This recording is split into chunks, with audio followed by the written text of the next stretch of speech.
હું સમજે નહીં પડતી.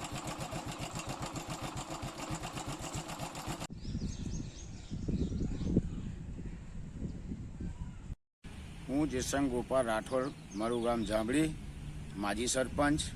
અને મેં અગાઉ જે હમણાં ચાલુ સરપંચ છે એ ચાલુ સરપંચ વિરુદ્ધમાં જે દબાણ કરેલ છે એની મેં અરજી પણ તાલુકા પંચાયત વિકાસ અધિકારીને આલેલી છે. અને સરપંચે પોતાનું બાળક સરપંચ પોતે 3 બાળક ધરાવતા હોય અને એ અત્યારે 3 બાળકમાં એક બાળકનો જન્મ છુપાવી સરપંચી ભોગવતા હોય છે. અને બીજું કે મેન રોડ પર એને 10 થી 15 20 ફૂટનું દબાણ કરેલ છે. પોતે સરપંચ છે અને તેઓ પણ સરપંચી ભોગવે છે, એમનો કોઈ પણ એ પ્રોબ્લેમ આવતો નહીં.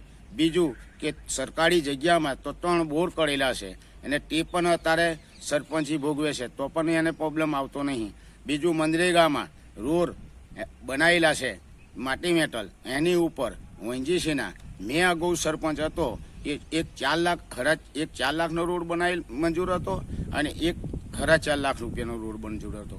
એ મનરેગાના રોડ બનાવેલા એના ઉપર જ આ રોડ બનાવવામાં આવ્યા. એના પૈસા ઉધારી લીધા હોય કે ખોટો ભ્રષ્ટાચાર કર્યો હોય કે એમને પોતાના ખિસ્સા ભર્યા હોય, એ પણ મારી જાણ મુજબ છે.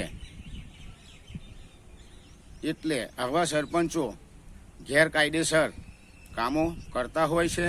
અને 3 બાળક 2005થી 3 બાળક ધરાવતો હોય એ સરપંચ ગેરકાયદેસર છે, ઘેર જવા લાયક છે, તો છતાં એ સરપંચી ભોગવતો છે. અસ્તુ ભારત માતા કી જય.